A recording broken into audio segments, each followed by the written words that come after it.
दल भी शामिल हैं। कांग्रेस और उनके साथियों को संविधान पे कम से कम बोलने का कोई नैतिक अधिकार नहीं।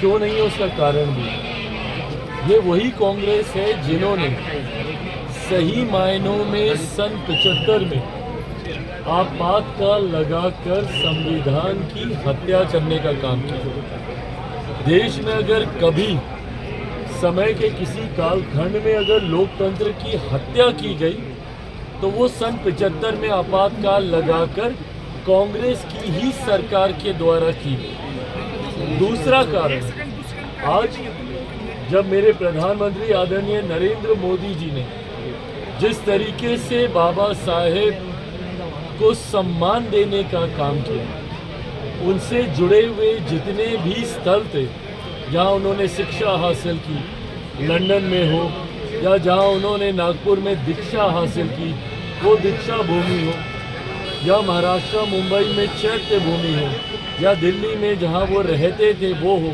या मऊ में जहाँ उनका जन्म हुआ हो, इन सारे स्थलों को जिस तरीके से विकसित कर उन्हें पंच तीर्थ के तौर पर प्रधानमंत्री जी ने विकसित कर बाबा साहेब को सम्मान देने का काम किया, उसके बाद कांग्रेस और उनके घटक दलों को डॉक्टर बाबा साहेब भीमराव अंबेडकर जी की याद आई।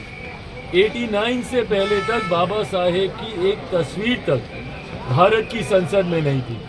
जिन्होंने संविधान बनाया, जिस संविधान की प्रतिलिपि आज की तारीख में कांग्रेस के नेता और उनके तमाम घटक दल के साथी हाथ में लेकर घूमने का काम करते हैं, उसी संविधान के निर्माता की एक तस्वीर तक भारत की संसद में नहीं थी, जबकि कांग्रेस के तमाम बड़े नेताओं की और उसमें से एक ही परिवार के 3-3 नेताओं की तस्वीरें भारत की संसद के सेंट्रल हॉल में लगी हुई थी। ये वही कांग्रेस पार्टी है जिन्होंने बाबा साहेब को हरवाने का काम किया, और आज इनको वही संविधान के निर्माता याद आते हैं, आज इनको वही संविधान याद आता है।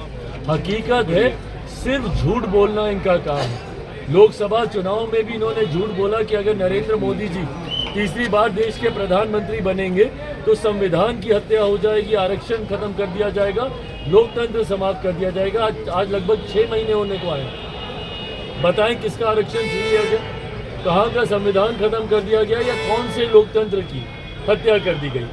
सिर्फ झूठ बोलना कांग्रेस और इनके घटक दलों का काम है, और यही परिणाम, यही कारण है कि महाराष्ट्र जैसे राज्यों में जहां इनके बड़े से बड़े घटक दल एक साथ हैं, वहां पर इनकी इतनी बड़ी हार होती है। हरियाणा जैसे राज्यों में जहां एक तरफा इनको समर्थन मिलना चाहिए था, वहां इनकी बड़ी हार होती है। क्यों? क्योंकि धीरे धीरे जनता अब इनके झूठ को समझ गई है। इसीलिए आज संविधान दिवस, आज से पहले मुझे बताइए किसने मनाया था संविधान दिवस? जब तक नरेंद्र मोदी जी की केंद्र में सरकार नहीं आई थी, 26 नवंबर को कोई याद भी नहीं करता था, कोई जानता भी नहीं। संविधान दिवस मनाना तो बहुत दूर की बात है, इन्होंने कभी इस दिवस का जिक्र तक नहीं किया।